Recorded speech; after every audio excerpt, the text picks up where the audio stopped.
What is burden of proof. Burden of proof को example के through समझते हैं। मान लो ए का सिर फोड़ देता है बी। अब ये कौन साबित करेगा कि बी ने ऑफेंस करा है, बी ने ग्रीवियस हर्ट करा है? ए साबित करेगा कि बी साबित करेगा? इसका जवाब है ए साबित करेगा कि बी ने उसका सर फोड़ा है।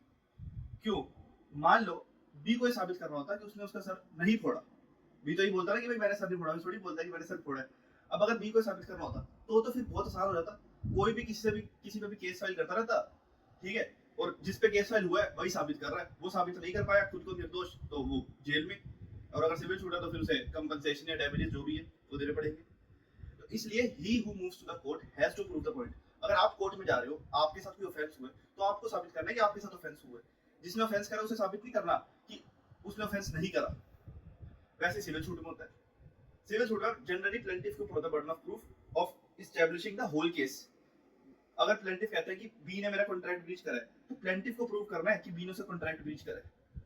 प्रोसिक्यूशन को प्रूव करना है क्रिमिनल केस में कि उसके साथ ऑफेंस हुआ है, प्रोसिक्यूशन के साथ ऑफेंस हुआ, ऑफेंस कमिट करा गया है। तो पूरे केस को एस्टैब्लिश करने का बर्डन ऑफ प्रूफ किसके ऊपर होता है? जनरली प्रोसिक्यूशन के ऊपर या प्लेंटिफ के ऊपर। अब जब एक केस चलता है, जब ट्रायल चलता है, तो बीच में कई सारे एविडेंस लगते हैं।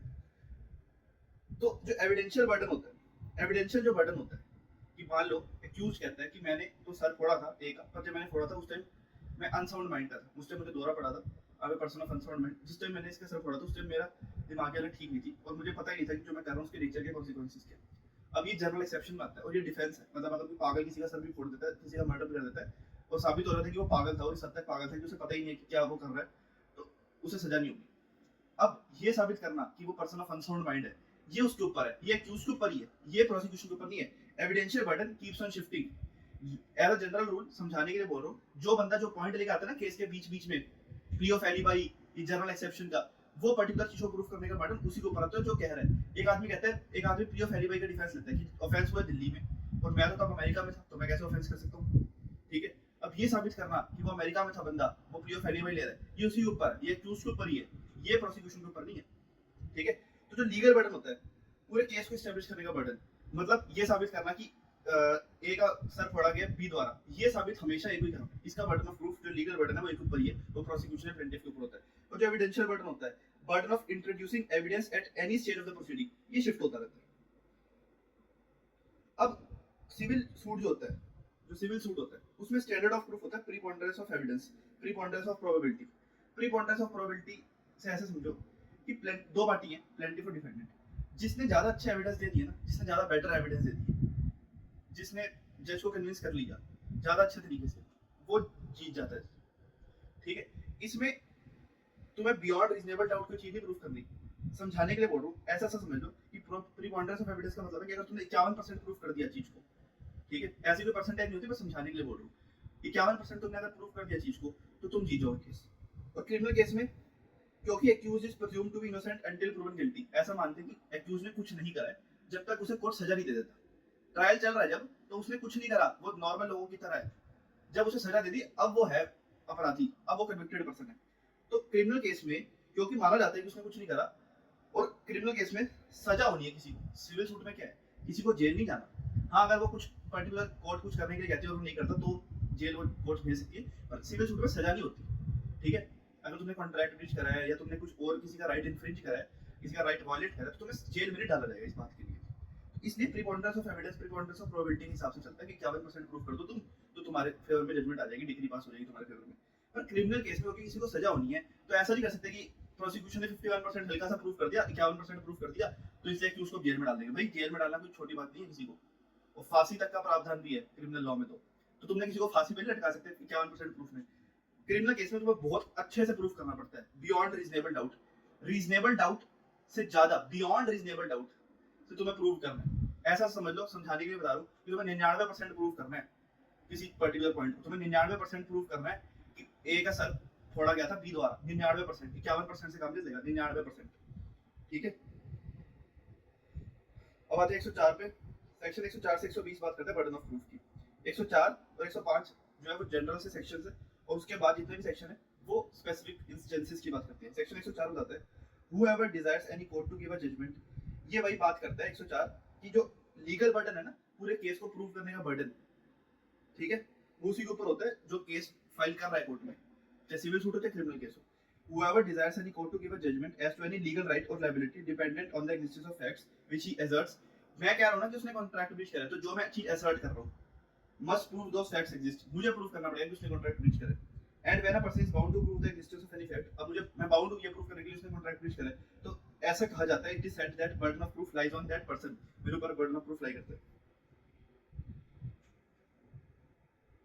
एक केस है रंगामल वर्सेस कुप्पू स्वामी 2011.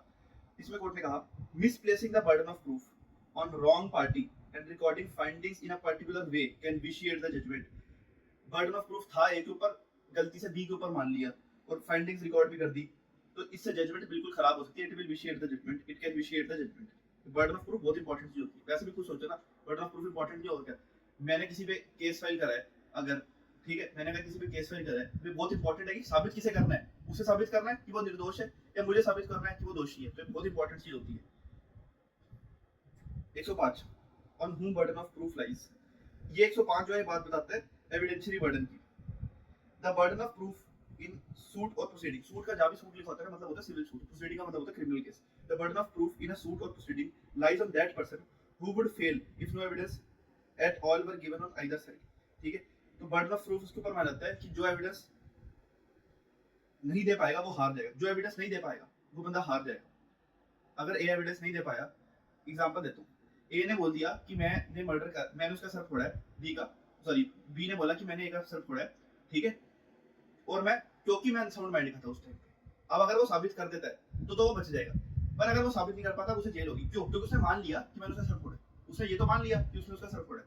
अब तुम अगर अपने अगेंस्ट कोई चीज मान रहे हो तो कोर्ट की बात को एक्सेप्ट कर लेती है, क्योंकि अपने अगेंस्ट बोल रहे हो ना तुम, और तुम अपनी फेवर में कोई चीज बोल रहे हो तो तुम्हें वो चीज प्रूव करनी पड़ती है. कॉमन सेंस वाली बात है. अगर मैं कह रहा हूँ कि मैंने उसका सर फोड़ा है, कोर्ट ये वाली बात मान लेगी, पर मैंने इसका सर इसलिए फोड़ा है क्योंकि मैं उस टाइम अनसाउंड माइंड का था. अब ये वाली चीज को तुम्हें साबित करना होगा क्योंकि तुम ये अपने फेवर में बोल रहे हो. अब मैं अगर ये साबित नहीं कर पाता तो मैं हार जाऊंगा. तो बर्डन ऑफ प्रूफ मेरे ऊपर है. The burden of proof in a proceeding, ये प्रोसीडिंग क्रिमिनल केस की बात हो रही है, lies on that person who would fail if no evidence at all were given on either side. ठीक है, एक सेकंड.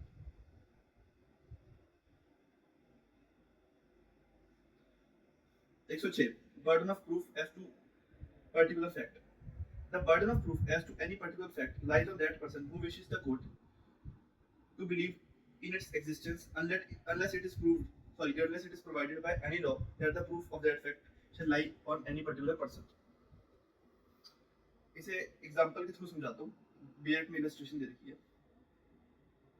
हाँ, ए बी पे क्रिमिनल केस फाइल करता है कि बी ने चोरी करी है. ए कहता है कि बी ने सी के सामने माना है कि बी ने चोरी करी है. अब ए को ये प्रूव करना पड़ेगा, ए को ये साबित करना पड़ेगा कि बी ने माना है सी के सामने कि उसने चोरी करी है. ए को साबित करना पड़ेगा. क्यों? क्योंकि वो चाहता है कि कोर्ट इस पर्टिकुलर फैक्ट पे बिलीव करे. तो अगर तुम चाहते हो कि कोर्ट किसी पर्टिकुलर फैक्ट पे बिलीव करे, ठीक है, तो जो ये इंसान चीज चाहता है उसे प्रूव करना पड़ेगा. जो मैंने स्टार्टिंग में बोला था कि अगर तुम कोई चीज चाहते हो ना, अगर तुम चाहते हो कि कोर्ट इस चीज को माने, तुम कोई चीज कोर्ट में लेके आते हो, तुम कोई चीज बताते हो, तो तुम्हें ही साबित करना पड़ेगा एज अ जनरल रूल. इस स्पेसिफिक इंस्टेंसेस दे रखे, पर हर सवाल का जवाब लगभग यही है कि जो बंदा जो चीज चाहता है उसे साबित करनी पड़ेगी. बड़ी सिंपल सी बात भी है. अब बी जिसपे चोरी का इल्जाम लगे, वो कहता है कि भाई मैं तो उस टाइम था ही नहीं, चोरी हुई थी दिल्ली में, मैं उस टाइम केरला में बैठा हुआ था. तो उसे साबित करना पड़ेगा कि वो केरला में बैठा हुआ था, क्योंकि वो चाहता है कि कोर्ट इस पर्टिकुलर फैक्ट पे बिलीव करे. फिर आते हैं 107 पे.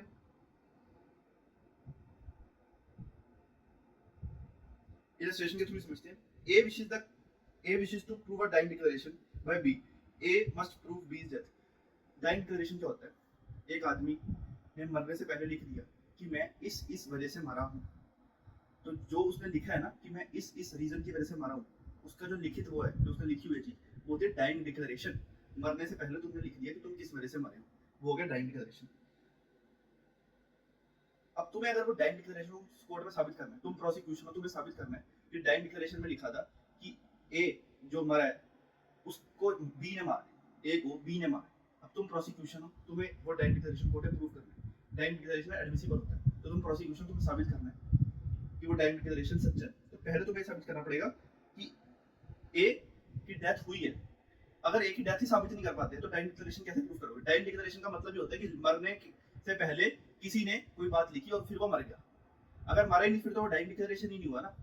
तुम्हें पहले ये साबित करना पड़ेगा कि वो मर गए। अगर तुम ये साबित कर दोगे उसके बाद तुम डाइंग डिक्लेरेशन प्रूव करोगे। ऐसे ही दो तरीके के एविडेंस होते हैं, प्राइमरी और secondary. As a general rule primary evidence देना होता है, क्योंकि ये एक एविडेंस एक्ट का रूल है, भारतीय साक्ष्य अधिनियम जो बन चुके हैं कि बेस्ट एविडेंस जो है ना वो कोर्ट में दो। सेकेंडरी एविडेंस नाम से पता लग रहा है जो उतना बढ़िया नहीं है, ऐसे समझ लो। सेकेंडरी एविडेंस तभी दे सकते हो जो प्राइमरी एविडेंस नहीं है। कुछ पर्टिकुलर सिचुएशंस में तुम सेकेंडरी एविडेंस दे सकते हो, वो सिचुएशंस क्या है वो इसी एक्ट में लिख रखी है। तो अगर तुम सेकेंडरी एविडेंस देना चाहते हो क्योंकि जो प्राइमरी एविडेंस था वो गुम गया है, तो तुम्हें ये साबित करना पड़ेगा कि वो प्राइमरी एविडेंस गुम गया है। ठीक है, अब पढ़ते हैं the burden of proving any fact necessary to be proved in order to enable any person to give evidence of any fact is on the person who wishes to give such evidence. अब अगर तुम्हें dying declaration साबित करना है तो तुम्हें ही साबित करना पड़ेगा कि उस बंदे की डेथ हो गई है। अगर वो मान लो जिंदा है बंदा, फिर डाइंग डिक्लेरेशन का क्या फायदा? अगर तुम्हें सेकेंडरी एविडेंस देना तो तुम्हें ही साबित करना पड़ेगा कि तुम सेकेंडरी एविडेंस इसलिए दे रहे हो कि वो चीज गुम गई है, खो गई है। अब तुम्हें पहले साबित करना पड़ेगा वो चीज खो गई है, उसके बाद तुम फिर सेकेंडरी एविडेंस दे सकते हो। 108 वही है जो मैंने बताया था कि ए का सर फोड़ दिया बी ने, ऐसे बी पे एक्यूजेशंस लगते हैं। बी कहता है कि मैंने सर फोड़ा है पर मैं उस टाइम अनसाउंड माइंड का था। बी को प्रूव करना पड़ेगा कि वो अनसाउंड माइंड का था। 109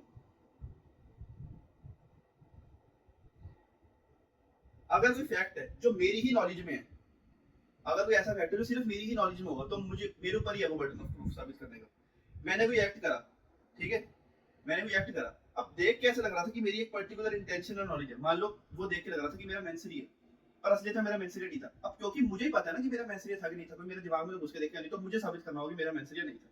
When a person does an act with some intention other than that which the character and circumstances of that suggest, the burden of proving intention is upon him. मैं कुछ अलग सी चीज साबित करना चाहता हूँ, देख के लग रहा है कुछ, मैं कुछ और साबित करना चाहता हूँ, क्योंकि वो चीज मेरी ही नॉलेज में हो सकती है, तो मेरे को ही साबित करना पड़ेगा। B. A is charged with traveling on a railway without a ticket. The burden of proving that he had a ticket is on him. मेरे पे एक्यूजेशंस लगते हैं कि मैं बिना टिकट के रेलवे में ट्रैवल कर रहा था। अब मेरे पास टिकट है या नहीं है तो सिर्फ मुझे पता हो सकता है ना, ये तो मेरी ही नॉलेज में हो सकता है और तो किसी को पता नहीं हो सकता, तो मेरे को साबित करना होगा कि मेरे पास टिकट थी। 110 जब सवाल है when the question is whether a man is alive और डेड, एक आदमी जिंदा है या मर चुका है, और ये show it is shown. Shown का क्या मतलब होता है? दो चीज होती है, दो चीजें लिखी होती है, एक प्रूव होता है, एक शोन होता है। शोन का मतलब होता है कि कम साबित, मतलब उतने ज्यादा लेवल तक साबित नहीं करना। एग्जांपल दे रहा हूँ समझाने के लिए कि अगर प्रूव लिखा है तो तुम्हें 10 तरीके के एविडेंस देना पड़ेंगे किसी चीज को साबित करने के लिए, पर अगर शोन लिखा है तो तुम्हें 5 तरीके के एविडेंस देने पड़ेंगे उस चीज को साबित करने के लिए। एग्जांपल दे रहा हूँ, ऐसे 10 और 5 में कुछ नहीं है, क्योंकि no particular number of witness shall be required to prove any fact. पर शोन का मतलब होता है कि उतने ज्यादा लेवल तक तुम्हें वो चीज साबित नहीं करनी। तो अगर सवाल है कि एक आदमी जिंदा या मर गया और ये शो कर दिया जाता है कि he was alive with in 30 years, ये दिखा दिया जाता है कि वो पिछले 30 साल में जिंदा था। कैसे भी दिखा दो तुम, सीसीटीवी फुटेज भी दिखाते हो, वो वर्कआउट कर रहा है जिम में, तुम दिखा देते हो। द बर्डन ऑफ प्रूविंग कि वो मर चुका है, मैंने दिखा दिया कि पिछले 30 साल में वो जिंदा देखा गया था। मतलब आज अभी चल रहा है 2024, ठीक है, 2014, 2004, 1994, 1994 से लेकर 2024 इसके बीच में किसी भी टाइम पे मैं दिखाया तो कि भाई वो तो जिम में वर्कआउट कर रहा था, ठीक है। अब जो बंदा कह रहा है कि वो मर चुका है, जो बंदा कह रहा है वो मर चुका है, एक बंदा आता है आउट ऑफ नोवेयर, वो कहता है भाई वो तो मर चुका है। मैं कहता हूँ भाई मैंने तो उसे 10 साल पहले देखा था, वो वर्कआउट कर रहा था, बेंच प्रेस कर रहा था वो। तो जो कह रहा है वो मर चुका है, उसके ऊपर है बर्डन ऑफ प्रूफ, वो साबित करे कि वो मर चुका है। 111 भी सेम ही बात करते हैं, सेम तो नहीं है, बिल्कुल ऑपोजिट है, पर इसी तरीके की है कि अगर सवाल है कि एक बंदा जिंदा है मर चुका है और ये प्रूव कर दिया जाता है, यहाँ पे लिखा है प्रूव, मतलब थोड़ा साबित ज्यादा करना पड़ेगा, that he has not been heard for 7 years, ये साबित कर दिया जाता है कि उसे 7 साल तक नहीं देखा गया था, by those who would naturally have heard of him, मतलब उसके घर वाले, उसके दोस्त, उसके कलीग्स, उसके आस पड़ोसी ने उन्हें पिछले 7 साल तक नहीं देखा था, ये प्रूव कर दिया जाता है। तो अगर कोई बंदा कह रहा है कि उसे तो मैंने देखा था, कोई बंदा कह रहा है कि वो तो जिंदा है, तो बर्डन ऑफ प्रूफ उसके ऊपर है जो कह रहा है कि वो जिंदा है। मेरा मान लो कोई दोस्त है, मैंने उसे पिछले 7 साल तक नहीं देखा, ठीक है, ये प्रूव हो जाता है कि मैंने उसे पिछले 7 साल तक नहीं देखा। अब एक बंदा आता है आउट ऑफ नोवेयर, उठ के कहता है भाई वो तो जिंदा है, मैंने उसे 4 दिन पहले देखा था, वो क्रिकेट खेल रहा था, अब उसके ऊपर है बर्डन ऑफ प्रूफ, ये साबित करने का वो जिंदा है। 112 when the question is whether persons are partners, landlords and tenant or principal and agent, अगर ये सवाल है कि क्या ए और बी पार्टनर्स हैं या नहीं, क्या ए और बी मकान मालिक और किराएदार हैं या नहीं, क्या ए और बी प्रिंसिपल और एजेंट है या नहीं, और ये शो कर दिया जाता है, शो लिखा है, it is shown that they have been acting as such, कि भाई वो ना पार्टनर, ये शो कर दिया जाता है कि वो पार्टनर्स की तरह बिहेव करते हैं, आपस में बिजनेस बिजनेस करते हैं, या ये शो कर दिया जाता है कि वो मकान मालिक को किराएदार है, वो उसकी प्रॉपर्टी में रहता है, वो उसे किराया देता है, या प्रिंसिपल और एजेंट दिखा दिया जाता है। The burden of proving that they do not stand or have ceased to stand to each other in those relationships respectively is on the person who affirms it. मैं ये शो कर देता हूँ कि ये दोनों तो मकान मालिक और किराएदार है, ठीक है। अब जो बंदा कह रहा है कि वो दोनों मकान मालिक और किराएदार नहीं है, बर्डन ऑफ प्रूफ उसके ऊपर। 113, अगर एक चीज किसी इंसान की पोजीशन में है तो माना जाएगा कि वो चीज उसी की है, वही उस चीज का ओनर है। जो कह रहा है कि वो उसका ओनर नहीं है, उसके ऊपर बर्डन ऑफ प्रूफ। ये बहुत इंपॉर्टेंट सेक्शन है। ऐसा माना जाता है कि 10 में से 9 पॉइंट्स होते हैं पोजीशन की। जिसके पास पोजीशन है ना, उसका पलड़ा बहुत भारी होता है।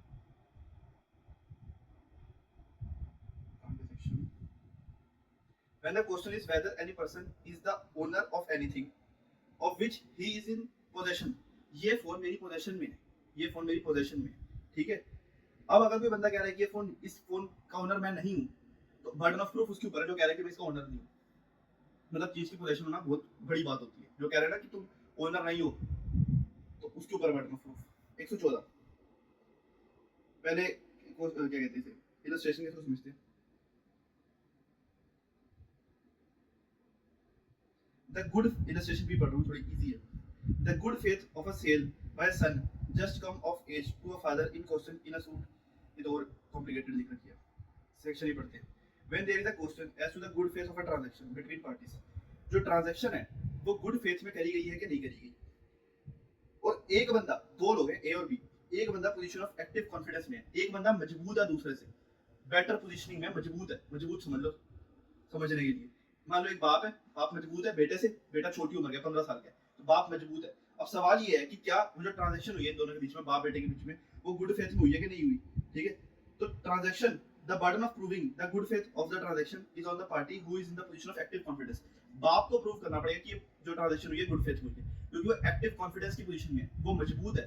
जो मजबूत आदमी है उसके ऊपर है बर्डन ऑफ प्रूफ, उसे साबित करना होगा कि जो ट्रांजैक्शन हुई है वो गुड फेथ में हुई है। वैसे ही एक वकील और क्लाइंट में, जो वकील है वो वो एक्टिव कॉन्फिडेंस की पोजीशन में, वो पावरफुल पार्टी है, तो वकील को साबित करना होगा कि जो ट्रांजैक्शन हुई है वो गुड फेथ में हुई है। ये बहुत इंपॉर्टेंट चीज होती है कि कल को मान लो बाप बेटे के बीच में केस फाइल हो जाता है, ठीक है। एक तरफ बाप है, दूसरी तरफ बेटा है। अब बेशक से एक तरफ बाप है, दूसरी तरफ बेटा है, ठीक है। तो ट्रांजैक्शन से रिलेटेड कोई सूट है, कोई ट्रांजैक्शन कुछ होगा, मतलब मान लो कोई भी ट्रांजैक्शन मान लो, ठीक है। तो साबित किसे करना होगा, बाप को करना होगा। बर्डन ऑफ प्रूफ बाप के ऊपर होगा, और जो जिसके ऊपर बर्डन ऑफ प्रूफ होता है ना, उसका उसका पलड़ा भी कमजोर होता है, ठीक है। मतलब उसके लिए रिस्की सिचुएशन होती है, उसका नुकसान है ना, तो इसलिए जो मजबूत बंदा है उसके ऊपर बर्डन ऑफ प्रूफ है। 115 बताता है, where a person is accused of having committed any offence specified in subsection 2, अगर एक बंदे पे एक्यूजेशंस लगते हैं कि उसने इन फॉलोइंग ऑफेंसेस में से कोई ऑफेंस करे, ऑफेंस कौन से जो सबसेक्शन 2 में लिख रखे हैं, सेक्शन 147, 148, 149, 150 ऑफ बीएनएस, या इन ऑफेंसेस की क्रिमिनल कॉन्स्पिरेसी, या अटेम्प्ट, या अबैटमेंट, या 149 या 150 में ऑफेंस, ठीक है। और ये ऑफेंस ए पे एक्यूजेशंस लगे कि उसने 147 बीएनएस को ऑफेंस करा, ठीक है। और कहां पे करा, किसी एरिया में जिसे डिस्टर्ब्ड एरिया डिक्लेयर करा गया है अंडर एनी एनेक्टमेंट, ठीक है। तो ऐसी जगह पे किसी आदमी पे एक्यूजेशंस लगते हैं कि उसने 147 का ऑफेंस करा है, जो जगह डिस्टर्ब्ड है, डिस्टर्ब्ड एरिया जैसे डिक्लेयर किया गया अंडर एनी एनेक्टमेंट। मान लो कश्मीर की जो हालत थी कुछ साल पहले, ठीक है। अब वहां पे जहाँ पे पत्थरबाजी हो रही थी, वहां पे किसी बंदे पे 147 बीएनएस के एक्यूजेशंस लग जाते हैं, एफआईआर उसके अगेंस्ट लिखी जाती है 147 में, ठीक है।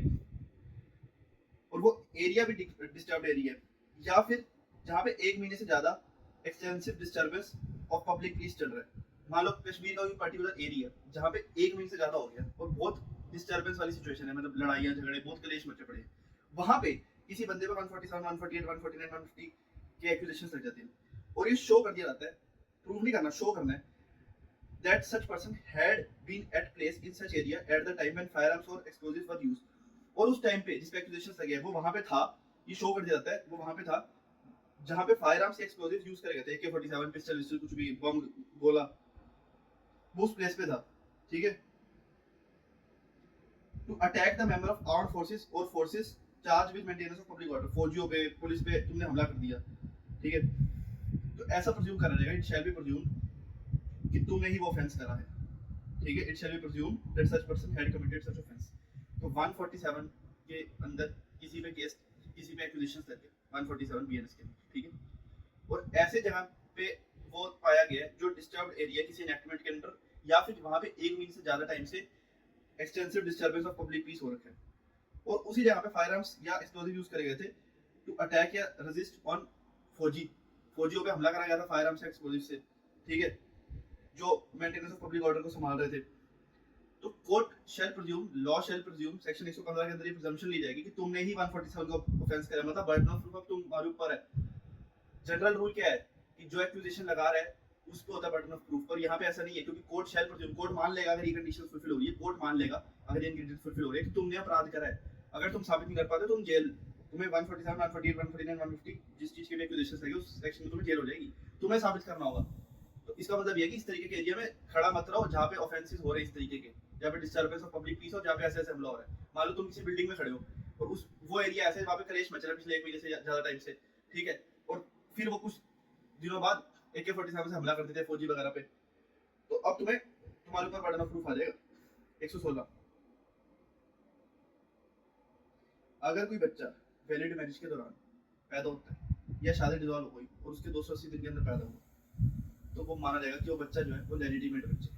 116 में फादर की बात हो रही है, क्योंकि मदर का तो पता लग जाता है कि किसका बेटा है, फादर की बात हो रही है कि वो उसी बाप का बेटा है जिससे उसकी मम्मी की शादी हुई है, ठीक है, तो ए और बी की शादी हुई, ए आदमी है बी औरत है, सी बच्चा पैदा हुआ, तो ए का ही वो बच्चा है, बी का तो पता ही है, बी की प्रिजम्पशन नहीं है, मदर का तो पता लग जाता है, ए का ही वो बच्चा है अगर वो शादी के दौरान पैदा होता है या वो शादी डिसॉल्व हो गई, तलाक हो गया, उसके 280 दिन के अंदर पैदा होता है, अनलेस आदमी दिखा देता है कि कोई एक्सेस ही नहीं था, पति दिखाता है मैं तो 6 साल से तो अमेरिका में था, बच्चा कैसे पैदा हो गया मेरा, हो नहीं सकता, तो फिर कोर्ट इस चीज को नहीं मानेगी। अब 116 में कोर्ट ये कंक्लूसिव प्रूफ है, मतलब अगर शादी के दौरान कोई बच्चा पैदा होता है और नॉन एक्सेस पति साबित नहीं कर पाता, वो ये साबित नहीं कर पाता कि वो पत्नी से अपनी नहीं मिला, तो वो उसी का ही बच्चा है और वो कोई एविडेंस भी दे सकता पति इसे डिस्प्रूव करने के लिए।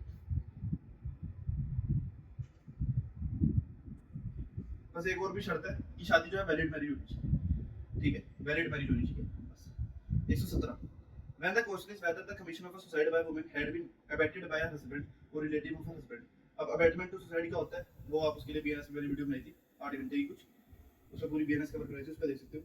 तो अगर सवाल ये है कि क्या जिस औरत ने सुसाइड करी है उसे सुसाइड करने के लिए उसके पति या पति के रिश्तेदारों ने अबेट करा था, उकसाया था, और ये शो कर दिया था, शोन लिखा है, it is shown that she had committed suicide within 7 years from the date of her marriage, 7 साल के अंदर उसने सुसाइड कर ली।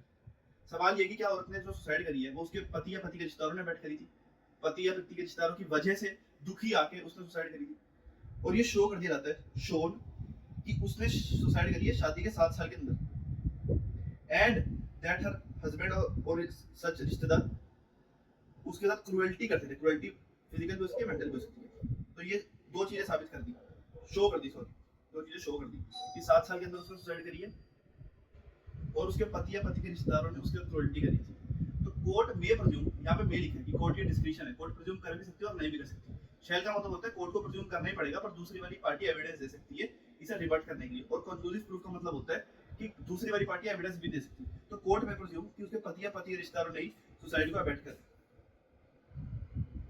पर सारे सर्कमस्टांसेस को देखने के बाद में कोर्ट में प्रिज्यूम, मतलब सारे सर्कमस्टांसेस को देखने के बाद प्लस दो ये कंडीशन फुलफिल होने के बाद कि 7 साल के अंदर सुसाइड करी है और पति या पति के रिश्तेदारों ने उसके साथ क्रुएल्टी करी थी। एक्सप्लेनेशन में कुछ लिखा कि क्रुएल्टी का वही मतलब है जो सेक्शन 86 ऑफ भारतीय न्याय संहिता 2023 के अंदर दे रहा है।